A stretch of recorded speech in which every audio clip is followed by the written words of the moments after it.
Welcome to news watch. ముందుగా headlines చూద్దాం. Jharasangam CM పర్యటన ఏర్పాట్లను పరిశీలించిన మంత్రి. జహీరాబాద్ రైతులకు శాపంగా మారిన కాంగ్రెస్ పాలన. సీఎం పర్యటనకు ఏర్పాట్లు పూర్తి చేయాలని కలెక్టర్ సీఎం రేవంత్ రెడ్డి పర్యటనకు ఏర్పాట్లు పూర్తి చేయాలని ఆదేశం.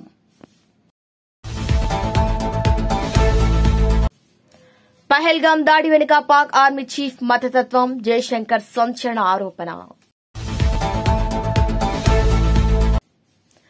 వైఎస్ఆర్ లాగా జగన్ ఆ మాట ఎందుకు చెప్పలేకపోతున్నారు?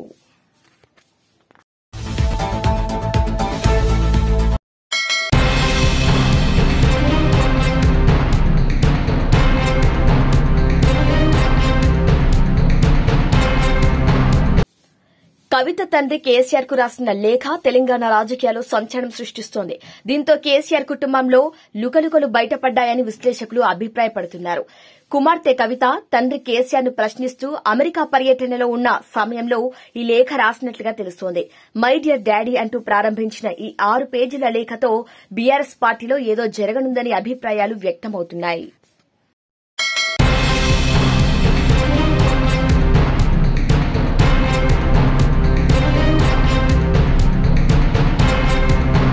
పాకిస్తాన్ కు చైనా, టర్కీ దేశాలు ఆయుధాలను సరఫరా చేస్తున్నాయి. అయితే ఈ 2 దేశాలు మాత్రమే కాదు, మరో దేశం కూడా పాక్ ఆయుధాలను సరఫరా చేస్తోంది. యూరోప్ లో ఉన్న నెదర్లాండ్స్ కూడా పాక్ కు ఆయుధాలు సప్లై చేస్తుందట. చైనా తర్వాత పాకిస్తాన్ ను రెండో అతిపెద్ద ఆయుధాల సరఫరాదారుగా నెదర్లాండ్స్ ఉంది. పాక్ కు సహాయం చేస్తున్న నెదర్లాండ్స్ కూడా టర్కీకి ఎదురైన అనుభవమే ఎదురుకావచ్చని నిపుణులంటున్నారు.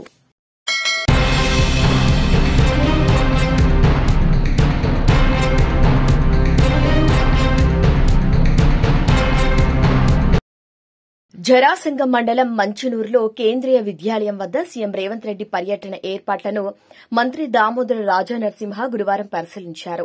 23వ తేదీన సీఎం రేవంత్ రెడ్డి కేంద్రీయ విద్యాలయాన్ని ప్రారంభిస్తారని మంత్రి తెలిపారు. దానికి తగ్గట్టుగా అధికారులు అన్ని ఏర్పాట్లు పూర్తి చేయాలని సూచించారు.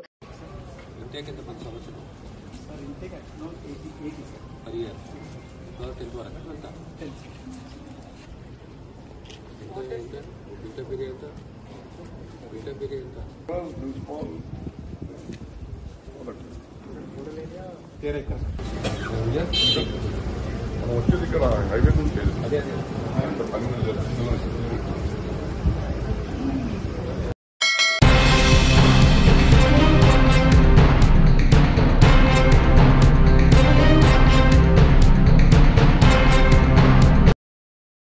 కాంగ్రెస్ ప్రభుత్వం పాలన రైతులకు శాపంగా మారిందని మాజీ మంత్రి హరీష్ రావు విమర్శించారు. జహీరాబాద్ ఎమ్మెల్యే క్యాంపు కార్యాలయంలో బుధవారం విలేకరుల సమావేశంలో మాట్లాడారు. తడిసిన ధాన్యాన్ని వెంటనే కొనుగోలు చేయాలని కోరారు. సీఎం రేవంత్ రెడ్డి పాలన చూస్తే సిగ్గేస్తుందని పేర్కొన్నారు. ఈ సమావేశంలో ఎమ్మెల్యే మాణిక్యారావు, నాయకులు పాల్గొన్నారు.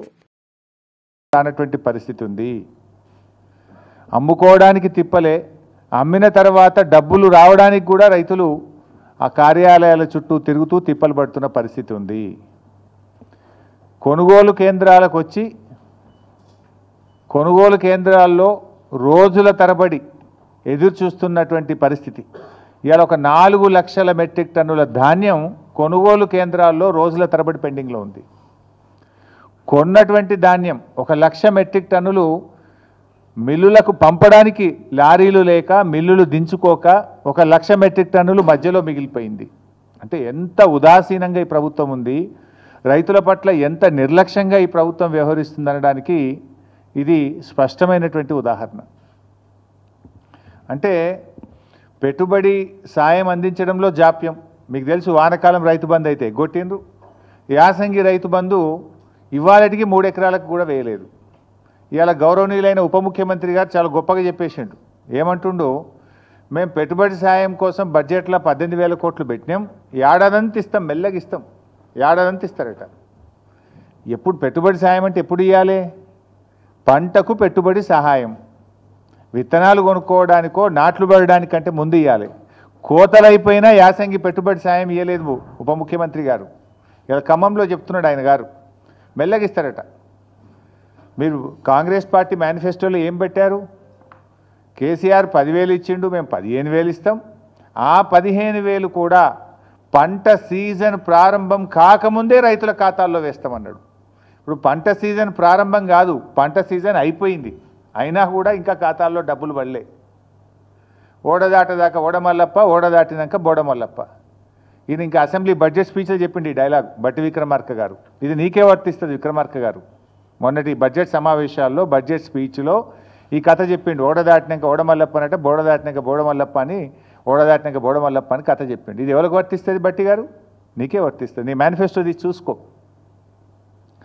పంట పెట్టుబడి సాయం రైతులకు అందించడంలో జాప్యం, కొనుగోలు కేంద్రాల్లో ధాన్యం కొనుగోలు చేయడంలో జాప్యం, కొన్న ధాన్యాన్ని మిల్లులకు తరలించడంలో జాప్యం, గన్నీ బ్యాగులను సమకూర్చడంలో జాప్యం, రైతులకు సకాలంలో 48 గంటల్లో డబ్బులు వేస్తామని చెప్పి చెల్లించడంలో జాప్యం, ధాన్యాన్ని లారీలు ఎక్కించడానికి హమాలీలు లేరు, హమాలీలను సమకూర్చడంలో వైఫల్యం, కొనుగోలు కేంద్రాల్లో కనీస సౌకర్యాలు త్రాగునీరు కానీ వడదెబ్బ తగలకుండా నీడను కలిగించడంలో ప్రభుత్వ వైఫల్యం, గన్నీ బ్యాగులు సకాలంలో సమకూర్చడంలో వైఫల్యం, గొప్పగా చెప్పిన బోనస్ను అందించడంలో ఘోర వైఫల్యం. అంటే మొత్తంగా కూడా అంతా బోగస్.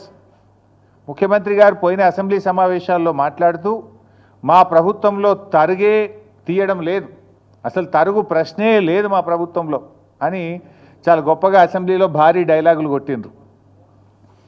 ములుగు జిల్లా గోవిందరావుపేట మండలంలో ఒక జట్టి రాజు అనే ఒక రైతు 10 కిలోల తరుగు తీస్తున్నారని ఆత్మహత్యా యత్నం చేసుకున్నాడు. క్వింటాల్కు 10 కిలోల తరుగు తీస్తున్నారు. రేవంత్ రెడ్డి చెప్తాడు అసలు తరిగే తీస్తలేరు మా ప్రభుత్వంలోనే అసెంబ్లీలో చెప్తాడు. ములుగు జిల్లా సీతక్క గారి నియోజకవర్గం గోవిందరావుపేట మండల కేంద్రం, అదే గ్రామంలో జట్టి రాజు అనే రైతు 10 కిలోల తరుగు తీస్తుంటే పురుగుల మందు దాగి ఆత్మహత్య చేసుకునే ప్రయత్నం చేసిండ్రు. ఇవాళ రాష్ట్ర వ్యాప్తంగా కూడా మీరు చూస్తే ఇవాళ రాష్ట్ర వ్యాప్తంగా చూస్తే తరుగు పేరుతో రైతులకు అన్యాయం జరుగుతుందని చెప్పి ఇవాళ అనేక చోట్ల ధర్నాలు జరుగుతూ ఉన్నాయి. సకాలంలో వడ్లు కొనడం లేదు, మొలకెత్తుతున్నాయి. మొన్న నా నియోజకవర్గం ఇరుకోడు గ్రామంలో నేను వెళ్తే వడ్లు వర్షం పడి ప్రభుత్వం కొనకపోవడం వల్ల మొత్తం మొలకలెత్తినాయి. మొలకలెత్తి రైతులు అసలు 600-700 క్వింటాలకు ప్రైవేట్ వాళ్ళకు అమ్ముకుంటున్న పరిస్థితి. అంత దారుణమైన పరిస్థితి క్షేత్రస్థాయిలో ఉంది. ఇవాళ కొనుగోలు కేంద్రంలో కొన్న వడ్లు కూడా సకాలంలో తరలించక సంచులు తడిచిపోతున్నాయి. 3-4 రోజులు కొనుగోలు కేంద్రంలో అసలు వారం 10 రోజులు అవుతుంది, కొన్నాక కూడా 3-4 రోజుల దాకా మిల్లులు దించుకోవడం లేదు. అంటే ఒక్కొక్క రైతు 10 రోజులు ఉంటుండు కళ్ళంలో. వడ్లు తెచ్చినప్పటి నుంచి మిల్లులో దించే వరకు 10 రోజులు పడిగాపులు గాయాల్సి వస్తూ ఉంది. మరి బాయికాడ బర్రేం కావాలి, దుడ్డేం కావాలి, మళ్ళీ వానకాలం వర్షాలు పడుతున్నాయి, వర్షాకాలానికి రైతు సమాయత్తం కావాలన్నా వద్దా? 10 రోజులు పండించిన ధాన్యాన్ని అమ్ముకోవడానికి కళ్ళాల్లో రైతులు వేచి చూడాల్సిన పరిస్థితి ఏర్పడితే ఏంటి? ఎందుకంటే ఇక్కడ వడ్లు ఆరబెట్టడానికి వడ్లు కొనడానికి వారం రోజులు పడుతుంది, మళ్ళీ లోడ్ అయినాక రైస్ మిల్లులో దించుకోవడానికి 2 రోజులు 3 రోజులు పడతా ఉంది. రైస్ మిల్లులో దిగి రైతు సంతకం పెట్టేదాకా అక్కడ ఉండాల్సి వస్తుంది. 10 రోజులు రైతు తాము పండించిన పంట అమ్ముకోవడానికి ఈ ప్రభుత్వంలో ఇబ్బందులు పడాల్సినటువంటి పరిస్థితి ఏర్పడతా ఉంది. ముఖ్యంగా ఈ ప్రభుత్వం చాలా విషయాలు చెప్తూ ఉంటారు. మాటలు ఘనం, చేతలు శూన్యం. ఈరోజు కొనుగోలు కేంద్రాల్లో కనీస వసతులు లేకపోవడం వల్ల, నీడ లేకపోవడం వల్ల, త్రాగునీటి వసతి లేకపోవడం వల్ల, రోజుల తరబడి ఎండలో ఉండడం వల్ల పిట్టల్లాగా రైతులు చనిపోతూ ఉన్నారు. నిన్న మహబూబాబాద్ జిల్లా పోచంపల్లి గ్రామంలో గొగులోతు కిషన్ అనే రైతు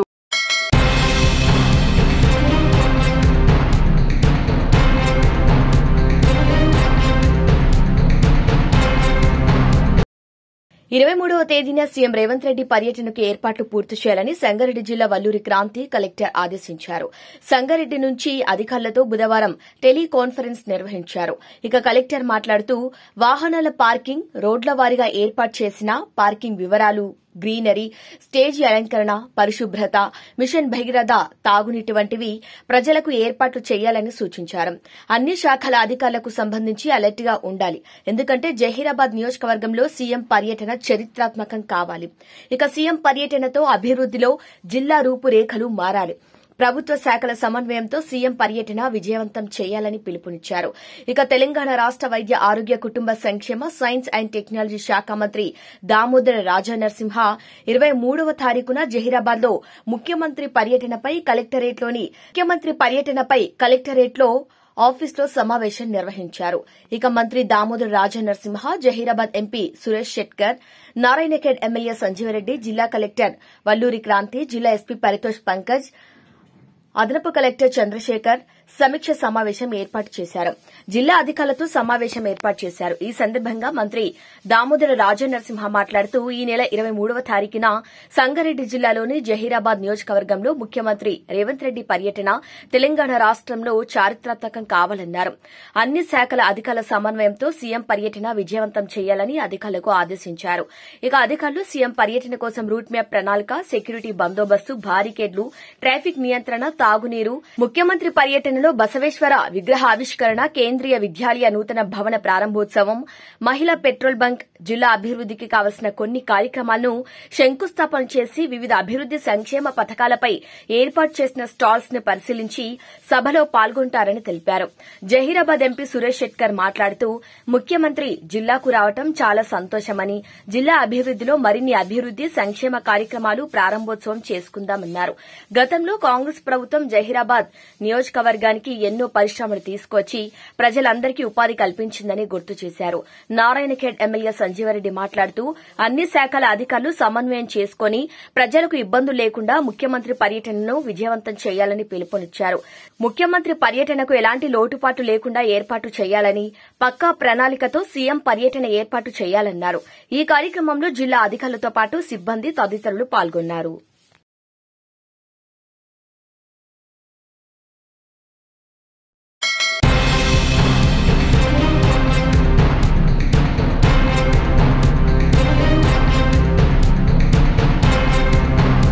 జమ్మూ కాశ్మీర్లోని పహల్గాంలో ఏప్రిల్ 22న జరిగిన ఉగ్రవాది దాడి వెనుక పాకిస్తాన్ ఆర్మీ చీఫ్ అసీం మునీర్ తీవ్ర మతతత్వ దృక్పథం ఉందని భారత విదేశాంగ శాఖ మంత్రి ఎస్ జైశంకర్ ఆరోపించారు. ఆ ఉగ్రదాడికి దారితీసింది మునీర్ యొక్క మతతత్వమేనని ఆయన అన్నారు. ఈ దాడిలో ఉగ్రవాదులు మతాన్ని ప్రతిపాదికగా చేసుకుని 26 మంది అమాయక పౌరులను దారుణంగా హత్య చేశారని ఆయన గుర్తు చేశారు.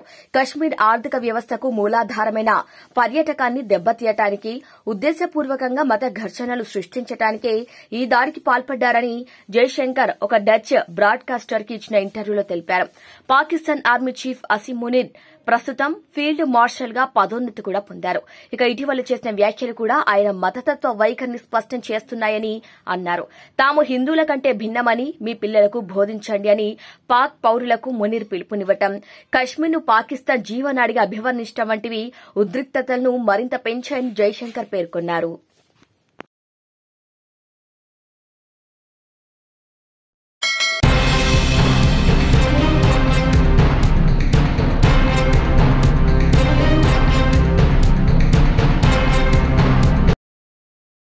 వైసీపీ అధినేత జగన్ పై ఏపీ కాంగ్రెస్ అధ్యకురాలు వైఎస్ షర్మిల తీవ్రస్థాయిలో విమర్శలు గుప్పించారు. మద్యం కేసులో తాను నిర్దోషినని చెబుతున్న జగన్ తన తండ్రి దివంగత వైఎస్ రాజశేఖర్ రెడ్డిలా తప్పుంటే ఉరితీయండి అని ధైర్యంగా ఎందుకు ప్రకటించడం లేదని ఆమె సూటిగా ప్రశ్నించారు. ఏ విచారణకైనా సిద్దమని చెప్పలేని పరిస్థితిలోనే జగన్ ఉన్నారని షర్మిల ఆరోపించారు. ఇక రాష్టంలో మద్యం విధానానికి సంబంధించి వస్తున్న ఆరోపణలపై వైఎస్ జగన్మోహన్ రెడ్డి స్పందిస్తూ తాను ఏ తప్పు చేయలేదని అంటున్నారని షర్మిల గుర్తు చేశారు. మీరు నిజంగా నిర్దోషి అయితే మీ తండ్రి రాజశేఖర్ రెడ్డి గారిలా నా తప్పుంటే నన్ను ఉరితీయండి అని ఎందుకు చెప్పలేకపోతున్నారు? ఏ విచారణకైనా సిద్దమని సీబీఐతోనా లేక సిట్టింగ్ జడ్జితోనా దర్యాప్తు చేయించుకోమని మీరు ఎందుకు ధైర్యంగా చెప్పటం లేదు అని షర్మిల నిలదీశారు. అసెంబ్లీ వేదికగా రికార్డులో ఈ విషయాన్ని చెప్పాలని, అలా చెప్పలేకపోవటమే ఆయన తప్పు చేశారనటానికి ఒక నిదర్శనమని ప్రజలు భావిస్తున్నారని ఆమె అన్నారు. ఇక పోలీసుల గురించి జగన్ చేసిన వ్యాఖ్యలను కూడా షర్మిల గతంలో తీవ్రంగా ఖండించారు. గతంలో రాష్ట్రంలో ముఖ్యమంత్రిగా పనిచేసిన వ్యక్తి పోలీసుల బట్టలు ఊడదీస్తాం, తరిమి కొడతాం, విదేశాలకు వెళ్లినా వదిలిపెట్టం వంటి మాటలు మాట్లాడటం తగదని షర్మిల పేర్కొన్నారు. ముఖ్యంగా రఘురామ వంటి వారి విషయంలో ఎలా ప్రవర్తించారో ప్రజలు మర్చిపోలేదని ఆమె వ్యాఖ్యానించారు. అలాంటిది ఇప్పుడు పోలీసుల గురించి తక్కువ చేసి మాట్లాడటం సరికాదని హితవు పలికారు. విశాఖ స్టీల్స్ దగ్గర ఆ కార్మికులని, కాంట్రాక్ట్ ఉద్యోగస్తులని 2000 మందిని తొలగించినందుకు ఒక ప్రొసీజరు, ఓ పద్ధతి లేకుండా ఆ కారణంగా 2000 మందిని ఉద్యోగాల నుంచి తొలగించినందుకు నేను అక్కడ ఆమరణ దీక్ష చేస్తానని కూర్చుంటే రాత్రికి పోలీసులు మమ్మల్ని లిఫ్ట్ చేయడం జరిగింది. ఎందుకని అడుగుతున్నాం? ప్రజాస్వామ్యంలో డెమోక్రటిక్గా, పీస్ఫుల్గా ప్రొటెస్ట్ చేసే అవకాశం ఈ రాష్ట్రంలో ప్రతిపక్షాలకు, ప్రజలకు ఉందా లేదా? మేము చేసింది అక్కడ విశాఖ స్టీల్లో కార్మికులకు అన్యాయం జరుగుతుంది. 2000 మందిని ఉద్యోగంలో నుంచి 3 నెలల్లో తీసివేయటం జరిగింది. ఇది అన్యాయం అవునా కాదా అని ప్రశ్నించడం తప్ప. 2000 మందిని తొలగించేశారు, ఇంకో 3000 మందిని తొలగించడానికి సిద్ధంగా ఉన్నారు.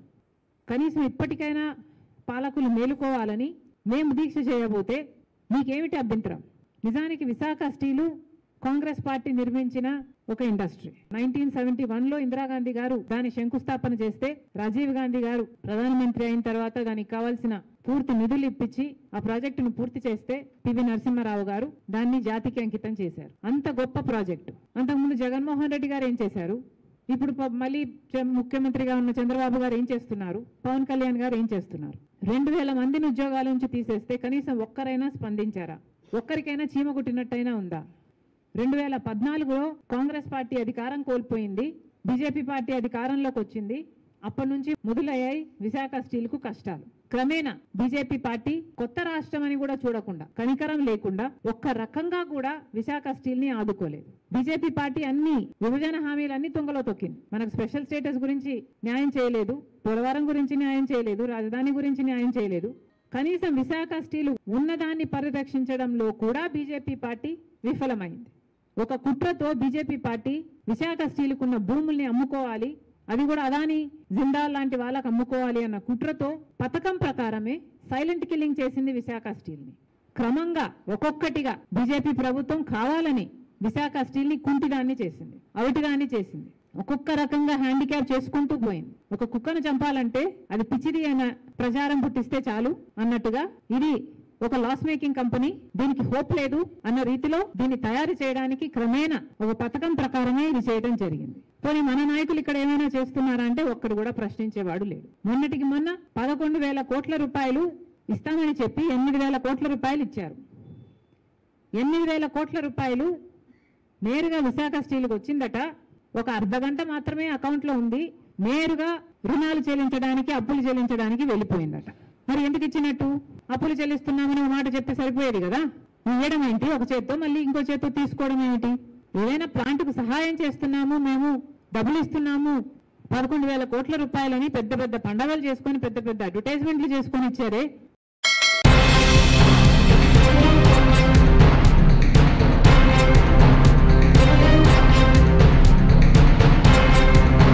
బులెటిన్ ముగించే ముందు హెడ్లైన్స్ మరొకసారి.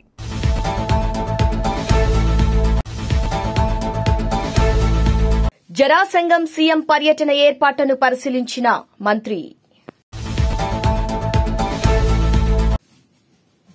జహీరాబాద్ రైతులకు శాపంగా మారిన కాంగ్రెస్ పాలన. సీఎం పర్యటనకు ఏర్పాట్లు పూర్తి చేయాలని కలెక్టర్ సీఎం రేవంత్ రెడ్డి పర్యటనకు ఏర్పాట్లు పూర్తి చేయాలని ఆదేశం.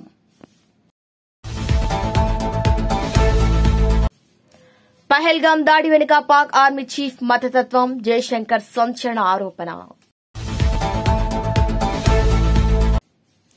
వైఎస్ఆర్ లాగా జగన్ ఆ మాట ఎందుకు చెప్పలేకపోతున్నారు?